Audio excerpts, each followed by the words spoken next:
जय हिंद साथियों, मैं हर्ष कुमार आपके अपने YouTube चैनल हर्ष स्टडी IQ GK में आपका स्वागत करता हूं। तो आज के वीडियो में हम लोग जानने वाले हैं फ्रेंड वैदिक सभ्यता के बारे में। इस वीडियो में हम लोग 60 प्रश्न उत्तर करने वाले हैं, यानी 60 MCQ प्रश्न उत्तर करने वाले हैं। तो फ्रेंड, आप किसी भी एग्जाम की तैयारी कर रहे हो, ये वीडियो इम्पॉर्टेंट रहने वाला है, क्योंकि मैंने वैदिक सभ्यता से जितने प्रश्न उत्तर संभव हो सकते थे वो इस वीडियो में कवर किया है, जो कि इम्पॉर्टेंट है। तो इसलिए वीडियो को अंत तक देखिएगा। अगर वीडियो आपको इन्फॉर्मेटिव लगे तो चैनल को लाइक और सब्सक्राइब जरूर कर लीजिएगा। तो चलिए चलते हैं पहले प्रश्न के पास। तो पहला प्रश्न हमसे बोल रहा है कि वेद शब्द का अर्थ क्या होता है। तो वेद शब्द का जो अर्थ होता है फ्रेंड, ये होता है ज्ञान। ज्ञान वेद को कहते हैं। वेद मतलब ज्ञान होता है, आप इसे इम्पॉर्टेंट रूप से याद रखिएगा।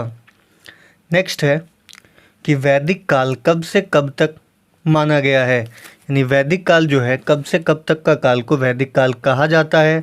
तो ये कहा जाता है फ्रेंड 1500 ईसा पूर्व से लेके 500 ईसा पूर्व तक का काल जो है वो वैदिक काल कंसीडर किया जाता है, यानी माना जाता है।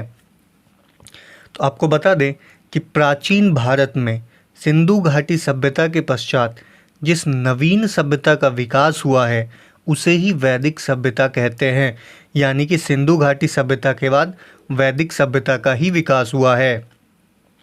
इस काल की जानकारी मुख्यतः हमें वैदिक साहित्य से मिलती है। वैदिक साहित्य मतलब वेदों से ही इसकी जानकारी हमें मिलती है, जिसमें ऋग्वेद सर्वप्राचीन होने के कारण सर्वाधिक महत्वपूर्ण है। वैदिक काल को ऋग्वैदिक काल या फिर पूर्व वैदिक काल कहते हैं। तो ऋग्वैदिक काल जो है वो 1500 ईस्वी से लेके 1000 ईस्वी पूर्व तक का काल ऋग्वैदिक काल कहलाता है, और उत्तर वैदिक काल जो है या 1000 ईस्वी से लेके 600 ईस्वी पूर्व तक का काल उत्तर वैदिक काल कहलाता है। मतलब पहले ऋग्वैदिक काल आया, फिर उत्तर वैदिक काल आया। शहरी सिंधु घाटी सभ्यता के अंत और पश्चिमी मध्य गंगा में शुरू होने वाले एक दूसरे शहरीकरण के बीच भारतीय उपमहाद्वीप का यह इतिहास है। मतलब सिंधु घाटी सभ्यता के बाद ये जो वैदिक सभ्यता है फ्रेंड, ये इसका ज़्यादा विकास गंगा की घाटियों में हुआ था। आपको पता होगा कि सिंधु घाटी सभ्यता का विकास सिंधु नदी के किनारे हुआ, लेकिन वैदिक सभ्यता का विकास जो है वो ज़्यादातर देखा गया गंगा नदी के किनारे।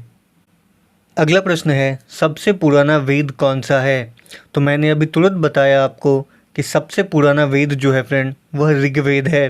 तो सही आंसर हो जाएगा ऑप्शन बी, ऋग्वेद। तो भारतीय साहित्य में वेद 4 हैं, यानी भारत का जो साहित्य है उसमें 4 वेद हैं। पहला है ऋग्वेद जो कि सबसे पुराना वेद है, फिर आता है सामवेद, यजुर्वेद तथा अथर्ववेद। इसमें से ऋग्वेद सबसे प्राचीन माना जाता है, आप इसे मोस्ट इम्पॉर्टेंट रूप से याद रखिएगा। नेक्स्ट है वेदों के रचनाकार कौन है। तो वेदों के जो रचनाकार है फ्रेंड वो वेद व्यास हैं। वेद व्यास वेदों के रचनाकार है, तो सही आंसर होगा ऑप्शन बी। तो कहा जाता है कि वेद अनंत है। वेद और वेदों का ज्ञान का न आदि है न अंत है। वेदों के संपूर्ण ज्ञान को ऋषि वेद व्यास द्वारा 4 प्रकार ऋग्वेद, यजुर्वेद, सामवेद और अथर्ववेद में विभाजित किया गया है। वेद व्यास जी द्वारा वेदों को केवल लिपिबद्ध किया गया है, यानी लिखा नहीं, मतलब बस लिखा गया है, लेकिन इसके जो रियल राइटर कौन है किसी को नहीं पता है। बस वेद व्यास जी इसे लिपिबद्ध किए हैं, इसीलिए फ्रेंड इसे अपौरुष भी कहा जाता है। वेद जो है वो एक बाप अपने पिताजी से, मतलब एक बच्चा अपने बाप से, फिर वो अपने बाप से, मतलब एक दूसरे को, यानी कि ये श्रुति लेख है, इसको सुन करके ही लिखा गया है वेदों को, इसलिए आप इसे याद रखिएगा, इसीलिए इसे अपौरुष कहा गया है। नेक्स्ट है कि ऋग्वेद का कौन सा मंडल पूर्णतः सोम को समर्पित है। तो ऋग्वेद का जो 9वां मंडल है फ्रेंड वह पूर्णतः सोम को समर्पित है, तो सही आंसर होगा ऑप्शन सी, 9वां मंडल। तो ऋग्वेद में कुल 10 मंडल है, इसमें से 9वें मंडल के सभी 114 सूक्त सोम को समर्पित है। तो तो आप इसे याद रखिएगा मोस्ट इम्पॉर्टेंट रूप से। अगला प्रश्न है, यज्ञ संबंधी विधि विधानों का पता चलता है, यानी यज्ञ संबंधी विधि विधान किसमें लिखे गए हैं इसमें से, तो वो लिखा गया है फ्रेंड यजुर्वेद में। यजुर्वेद में यज्ञ संबंधी विधि विधान को दर्शाया गया है। यज्ञ संबंधी विधि विधान का पता यजुर्वेद से चलता है। यजुर्वेद के दो भाग हैं, एक है शुक्ल यजुर्वेद और एक है कृष्ण यजुर्वेद, तो आप इसे याद रखिएगा मोस्ट इम्पॉर्टेंट रूप से। अगला प्रश्न बनता है कि आरंभिक वैदिक साहित्य में सर्वाधिक वर्णित नदी है, यानी कि आरंभिक वैदिक साहित्य में सबसे ज़्यादा कौन से नदी का वर्णन मिलता है, तो ये मिलता है फ्रेंड सिंधु नदी का। सिंधु नदी का आरंभिक वैदिक साहित्य में सबसे ज़्यादा वर्णन है। तो सिंधु नदी ऋग्वैदिक काल में सर्वाधिक महत्व था, इसी कारण इसका उल्लेख ऋग्वेद में सर्वाधिक बार हुआ है। सिंधु नदी को उसके आर्थिक महत्व के कारण हिरण्ययनी कहा जाता था। हिरण्ययनी कहा जाता था सिंधु नदी को। आइए जानते हैं ऋग्वैदिक कालीन नदियों और उसके पुराने नामों के बारे में। तो अभी जो वर्तमान नदी है कुर्रम, उसको हम लोग प्राचीन नाम कुब्र के नाम से जानते हैं। काबुल नदी को कुब्हा नाम से प्राचीन में जाना जाता था। झेलम को पहले जाना जाता था विस्तता नदी से। चिनाब जिसका नाम पुराना नाम आस्किनी है, रावी जिसका पुराना नाम पुरुषनी है, सतलज जिसका नाम पुराना नाम सुतुद्री है, व्यास जिसका पुराना नाम विपाशा है, गंडक सदा नीरा है, घग्गर जिसे हम लोग दृश्यदती के नाम से जानते हैं, गोमल गोमती के नाम से जानते हैं, स्वात स्वस्तु के नाम से पुराना नाम से जाना जाता है। तो आप इसका स्क्रीनशॉट लेके इसको याद रख सकते हैं। अगला प्रश्न है, ऋग्वेद में कितने मंडल हैं? तो फ्रेंड ऋग्वेद में जो है टोटल 10 मंडल है, मैंने आपको बताया था। तो सही आंसर होगा ऑप्शन बी। तो ऋग्वेद में 10 मंडल है और 1028 सूक्त हैं। इस वेद को पढ़ने वाले ऋषि होत्री कहलाते थे। तो जो ऋग्वेद को पढ़ते थे वो होत्री होते थे, जैसे कि आप लोगों ने अग्निहोत्री सुना होगा, वो लोग ऋग्वेद को पढ़ते थे। अगला प्रश्न है कि गायत्री मंत्र का उल्लेख किस वेद में है? तो गायत्री मंत्र का जो उल्लेख है फ्रेंड यह है ऋग्वेद में, तो आप इसे इंपॉर्टेंट रूप से याद रखिएगा। तो ऋग्वेद के तीसरे मंडल में गायत्री मंत्र शामिल है। इसमें सूर्य देव सावित्री की स्तुति में संकलित किया गया है, तो आप इसे याद रखिएगा, ऋग्वेद सूर्य देवता को समर्पित मंत्र है। अगला प्रश्न है कि ऋग्वेद में सबसे पवित्र नदी किसे कहा गया है? तो ऋग्वेद में सबसे पवित्र नदी माना गया है फ्रेंड सरस्वती नदी को, तो आप इसे याद रखिएगा। तो आइए जानते हैं इसके बारे में कुछ इंपॉर्टेंट पॉइंट्स। तो वैदिक काल में सरस्वती की बड़ी महिमा थी और इसे परम पवित्र नदी माना जाता था, क्योंकि इसके तट के पास रहकर तथा इसी नदी के पानी का सेवन करते हुए ऋषि मुनियों ने वेद रचे और वैदिक ज्ञान का विस्तार किया, यानी कि सरस्वती नदी के किनारे ही वेदों की रचना की गई, इसीलिए इसे बहुत पवित्र नदी माना गया है। अगला प्रश्न बनता है कि सबसे नया वेद कौन सा है, यानी सबसे बाद में बना हुआ वेद कौन सा है ये बोला जा रहा है। तो ये है फ्रेंड अथर्ववेद। अथर्ववेद सबसे नया वेद कहलाता है। नेक्स्ट है, वैदिक काल में राजा जनता से जो कर वसूला करता था उसे क्या कहते थे? तो वैदिक काल में जो राजा जनता से कर वसूला करते थे फ्रेंड उसको बलि कहा जाता था। तो सही आंसर हो जाएगा ऑप्शन बी, बलि का मतलब ही होता था कर।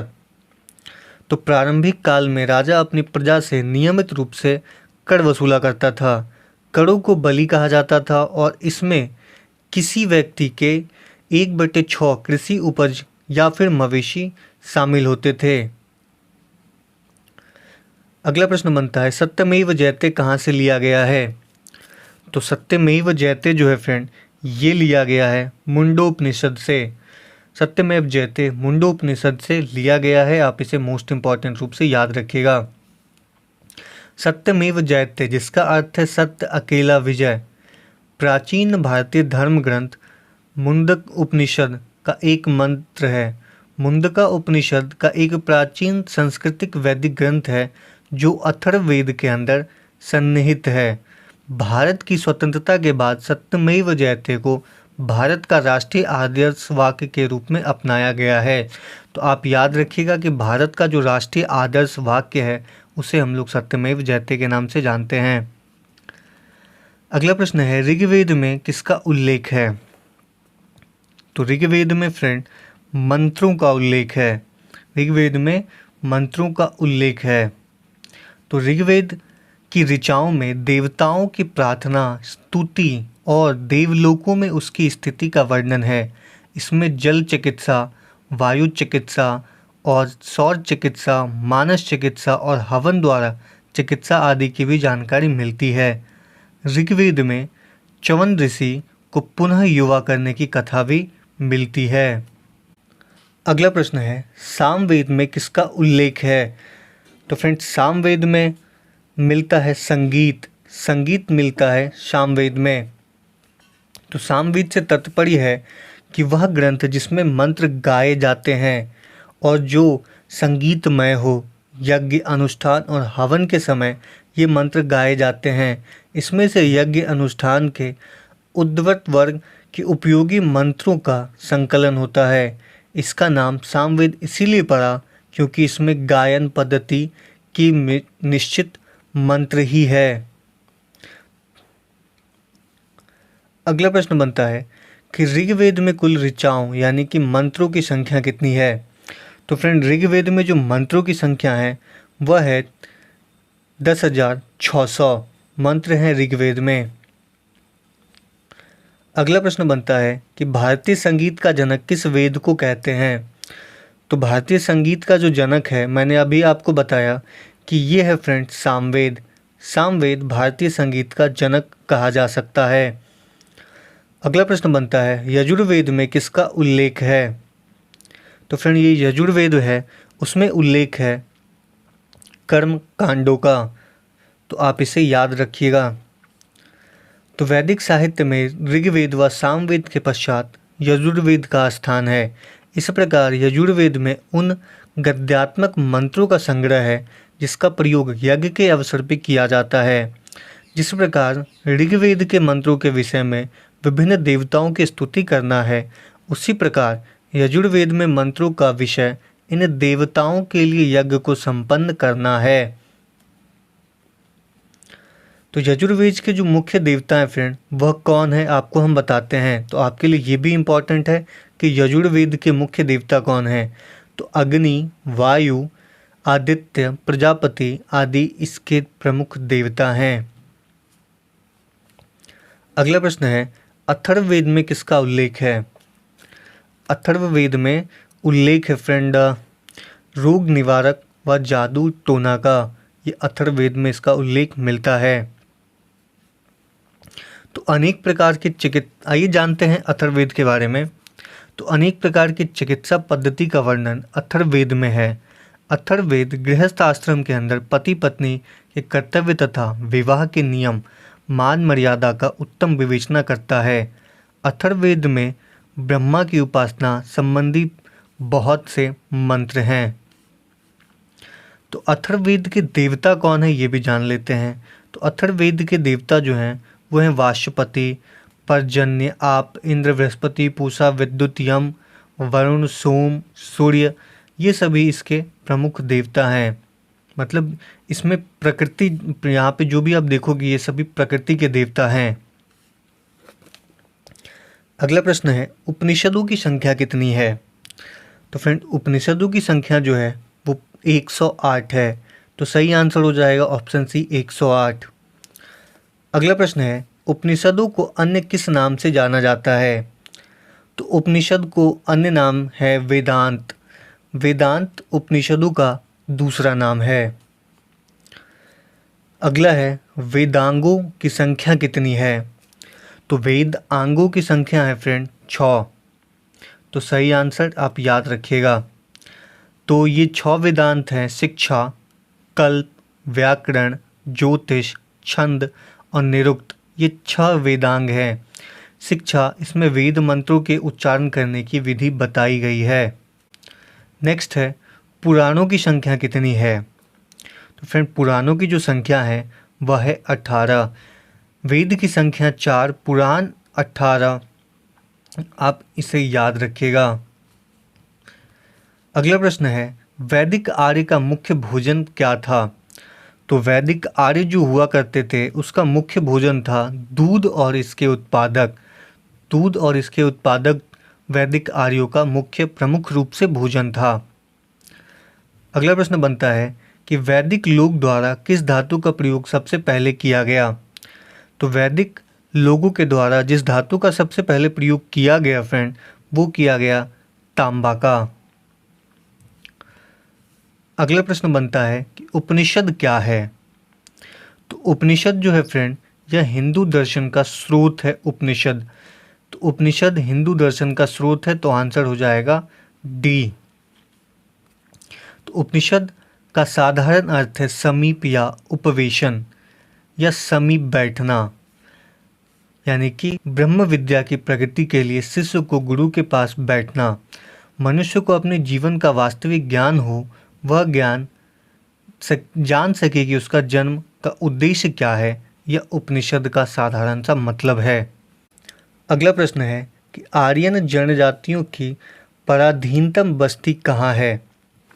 तो आर्य जनजाति की पराधीनतम बस्ती जो है वह है सप्त सिंधु। तो आप इसे याद रखिएगा। अगला प्रश्न बनता है कि रामायण के रचयिता कौन है। तो रामायण के जो रचयिता है वह है महर्षि वाल्मीकि।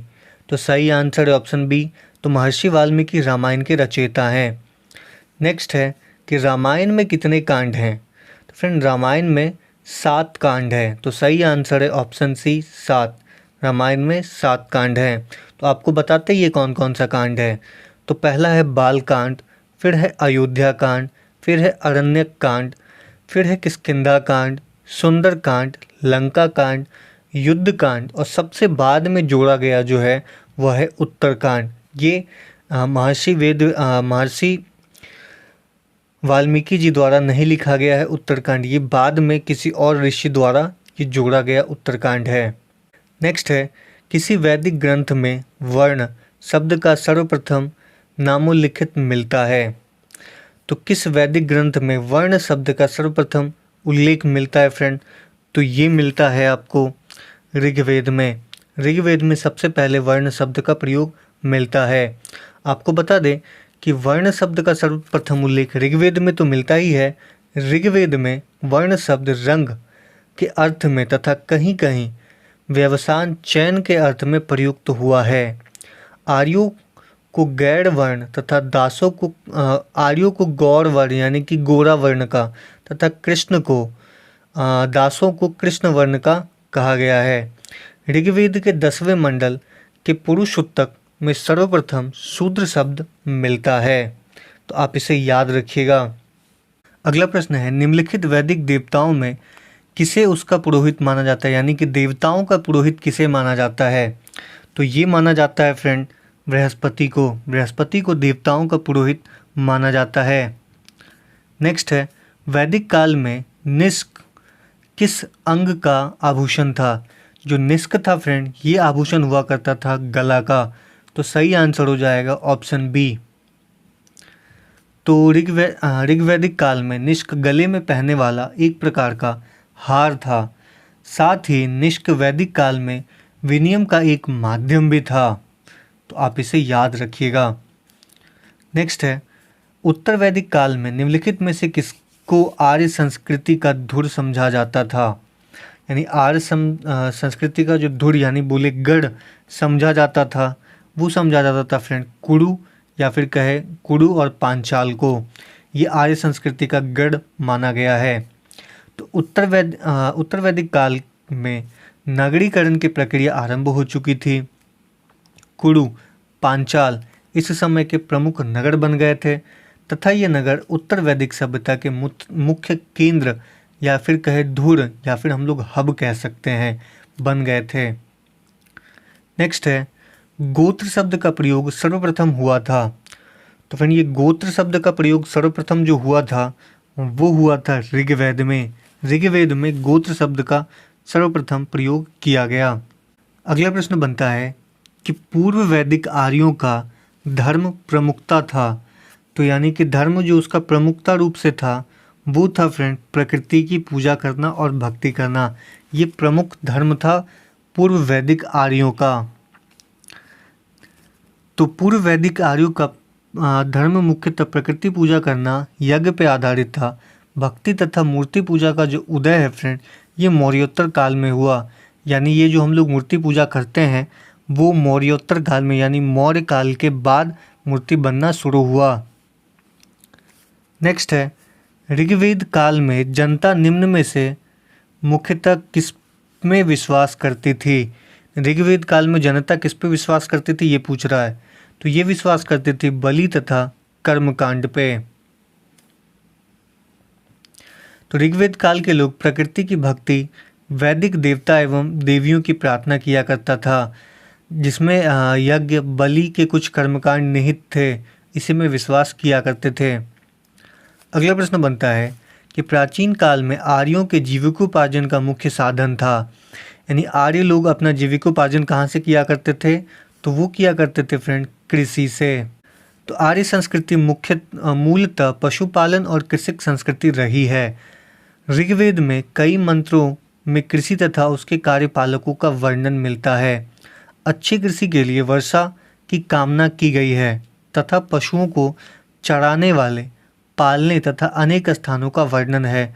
उत्तर वैदिक काल में तो कृषि प्रधान था संस्कृति ही। यानी कि उत्तर वैदिक काल में फ्रेंड कृषि की प्रधानता यानी कि उसी का संस्कृति था, प्रधानता था। लोग कृषि मुख्य रूप से किया करते थे। नेक्स्ट है वैदिक युग में संचालित लोकप्रिय शासन प्रणाली थी। तो वैदिक युग में संचालित लोकप्रिय शासन प्रणाली थी फ्रेंड ये था वंशतंत्र परंपरागत राजतंत्र। यानी कि वैदिक युग में वंशानुगत राजा बनता था और यह परंपरागत राजतंत्र व्यवस्था ही था। वैदिक काल में प्रचलित लोकप्रिय शासन प्रणाली में था फ्रेंड वंश परंपरागत राजतंत्र। यद्यपि जनता द्वारा चुनाव के भी कहीं कहीं उदाहरण मिलते हैं। तो जब आप पढ़ोगे जनपदों के बारे में तब आपको पता चलेगा। नेक्स्ट है किस वेद में सभा और समिति को प्रजापति की दो पुत्रियां कहा गया है। सभा और समिति को प्रजापति की दो पुत्रियां किस वेद में कहा गया है, तो ये कहा गया है फ्रेंड अथर्ववेद में। नेक्स्ट है ऋग्वेद जनसभा जो न्यायिक कार्यों से संबंधित थी। तो ऋग्वेद जनसभा जो न्यायिक कार्य से संबंधित थी तो वो था फ्रेंड सभा, समिति, विधाता। यानी कि सही आंसर हो जाएगा उपयुक्त सभी। तो सभा, समिति और विदत ऋग्वैदिक कालीन जनतांत्रिक संस्थाएं थी। इन संस्थाओं में सभा न्यायिक कार्य से संबंधित थी। ऋग्वेद में सभा का 8 बार उल्लेख हुआ है। नेक्स्ट है आयुर्वेद अर्थात जीवन का विज्ञान का उल्लेख सर्वप्रथम कहाँ मिलता है। तो आयुर्वेद का उल्लेख सबसे पहले मिलता है फ्रेंड अथर्ववेद में। तो अथर्ववेद में सामान्य मनुष्यों के विचार तथा अंधविश्वासों का विवरण मिलता है। इसमें विधि, विषयों तथा रोग निवारण, समन्वय, राजभक्ति, विवाह तथा प्रायण गीतों आदि के विवरण सुरक्षित रखा गया है अथर्ववेद में। अगला प्रश्न है कि किस वेद में प्राचीन वैदिक युग की संस्कृति के बारे में सूचना दी गई है। तो ये फ्रेंड दिया गया है ऋग्वेद में। ऋग्वेद में प्राचीन वैदिक युग संस्कृति के बारे में सूचना दी गई है। नेक्स्ट है प्रथम विधि निर्माता कौन है। तो प्रथम विधि निर्माता जो है फ्रेंड वो माना गया है मनु को। मनु को प्रथम विधि निर्माता माना गया है। नेक्स्ट है कृष्ण भक्ति का प्रथम और प्रधान ग्रंथ है।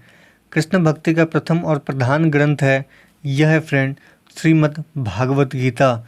श्रीमद् भागवत गीता कृष्ण भक्ति का प्रथम और प्रधान ग्रंथ है। नेक्स्ट है ऋग्वेद में संपत्ति का प्रमुख रूप क्या है। तो ऋग्वेद में संपत्ति का जो प्रमुख रूप है वो है फ्रेंड गोधन।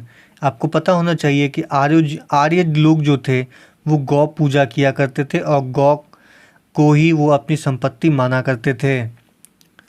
नेक्स्ट है, किस देवता के लिए ऋग्वेद में पुरंदर शब्द का प्रयोग हुआ है? तो पुरंदर शब्द का जो प्रयोग है फ्रेंड, वह इंद्र आदि देवताओं के लिए पुरंदर शब्द का प्रयोग किया गया है।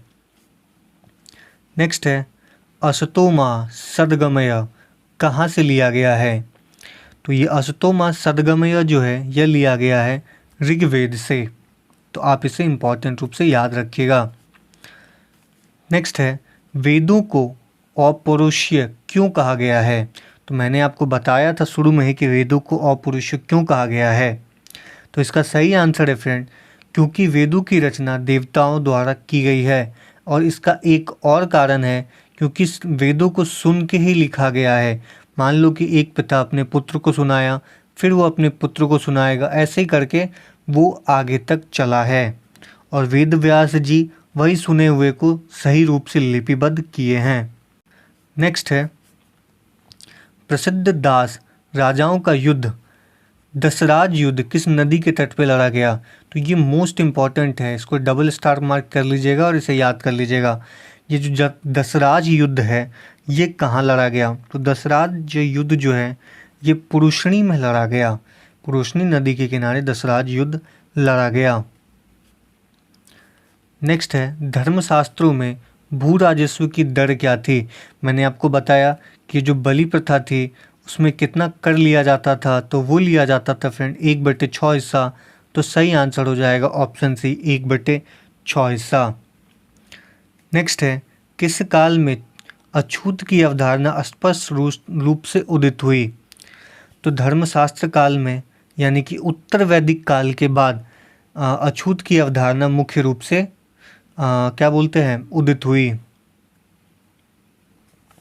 नेक्स्ट है, उपनिषद काल के राजा अश्वपति के शासक थे। अश्वपति शासक थे उत्तर वैदिक काल में, वो थे केकई के। तो सही आंसर आप याद रखिएगा। अगला प्रश्न है कि कपिल मुनि द्वारा प्रतिपादित दार्शनिक प्रणाली है। तो कपिल मुनि द्वारा प्रतिपादित जो दार्शनिक प्रणाली है वो कहलाता है फ्रेंड सांख्य दर्शन। तो सांख्य दर्शन है कपिल मुनि द्वारा लिखा गया एक दर्शन है। नेक्स्ट है, चरक संहिता नामक पुस्तक किस विषय से संबंधित है? चरक संहिता ये चिकित्सा से संबंधित है। नेक्स्ट है, ऋग्वैदिक युग की प्राचीनतम संस्था कौन सी थी? तो ऋग्वैदिक युग की प्राचीनतम संस्था थी फ्रेंड विदत। विदत जो था वो ऋग्वैदिक युग की प्राचीनतम संस्था थी। नेक्स्ट है, गोत्र व्यवस्था प्रचलन में कब आई? तो मैंने आपको बताया कि ये जो गोत्र व्यवस्था है इसका वर्णन तो ऋग्वैदिक काल में मिलता है, लेकिन उत्तर वैदिक काल में यह गोत्र व्यवस्था प्रचलन रूप से आई, जो कि आज तक चल रही है। नेक्स्ट है, प्राचीनतम पुराण है। तो सबसे प्राचीनतम पुराण है फ्रेंड मत्स्य पुराण। सबसे प्राचीनतम पुराण मत्स्य पुराण है, आप इसे याद रखिएगा। नेक्स्ट है, वैदिक समाज की आधारभूत इकाई थी। तो जो वैदिक समाज था इसका जो आधारभूत इकाई था फ्रेंड कुल और कुटुंब, ये इसका यानी कि समाज का आधारभूत इकाई हुआ करता था। नेक्स्ट है, आर्यों का मुख्य पेय पदार्थ था। तो आर्य जो थे फ्रेंड यह सोमरस मुख्य रूप से पिया करते थे। ये सोमरस एक वनस्पति हुआ करता था जिसको ये लोग पिया करते थे। आज सोमरस है क्या ये किसी को नहीं पता है, और ये किससे बनता है ये भी किसी को नहीं पता है। नेक्स्ट है, मनुष्य एवं देवताओं के बीच मध्यस्थ की भूमिका निभाने वाले देवता के रूप में किसकी पूजा किया जाता था? तो ये किया जाता था फ्रेंड अग्निदेव का। अग्निदेव जो थे वो मनुष्य और देवता के बीच में एक ब्रिज का काम किया करते थे। तो फ्रेंड आज के लिए इस वीडियो में इतना ही। अगर वीडियो आपको इन्फॉर्मेटिव लगी हो तो चैनल को लाइक करके सब्सक्राइब जरूर कीजिएगा। मिलते हैं अगले वीडियो में।